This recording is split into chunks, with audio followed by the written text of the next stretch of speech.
Middle east में चल रहे तनाव के बीच बुलाई गई नेटो की बैठक पर सबकी नजरें बनी हुई थी। सवाल ये उठ रहे थे कि जिस तरह से आए दिन जगह जगह जंग के मोर्चे खुल रहे हैं, ऐसे में नेटो के सदस्य देश क्या कोई बड़ा कदम उठाएंगे?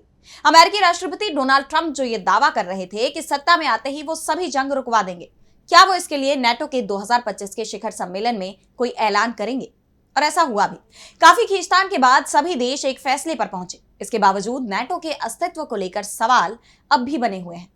तो क्या कुछ हुआ इस बैठक में, आइए देखते हैं इस रिपोर्ट में। नेटो को लेकर लंबे वक्त से ये चर्चा चल रही थी कि अमेरिका इस संगठन से बाहर निकल सकता है।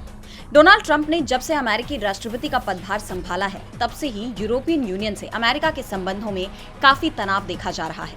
और अब जब नेटो शिखर सम्मेलन 2025 में सभी देशों के लीडर्स नीदरलैंड के द हेग शहर में इकट्ठे हुए, तो ये सवाल और गूंजने लगा कि इस बैठक में क्या ट्रंप नेटो को लेकर कोई बड़ा फैसला करेंगे।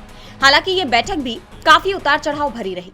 ट्रंप का कहना है कि यूरोपीय सहयोगी पर्याप्त खर्च नहीं करते हैं। उन्होंने नेटो के सदस्यों से साफ कहा कि अगर वे खर्च लक्ष्य पूरा करने में विफल रहते हैं तो वो उनकी रक्षा नहीं करेंगे।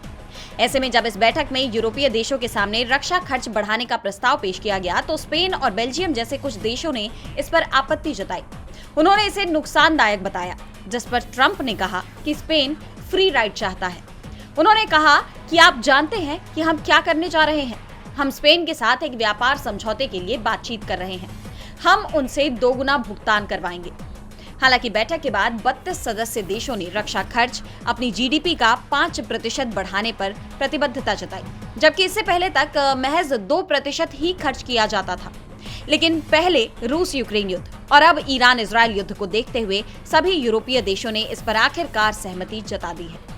इसे डोनाल्ड ट्रंप अपनी बड़ी जीत बता रहे हैं। लेकिन सवाल ये है कि क्या अब यूरोपियन यूनियन और अमेरिका के बीच का तनाव खत्म हो जाएगा? क्योंकि अभी टैरिफ जैसे कई और मुद्दे हैं जिन्हें लेकर टकराव की स्थिति बनी हुई है।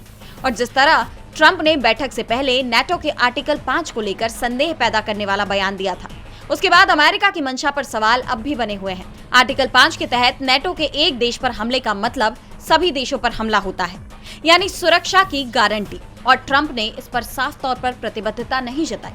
ऐसे में नेटो का अस्तित्व, अमेरिका की नेटो में भूमिका पर संशय अब भी बना हुआ है।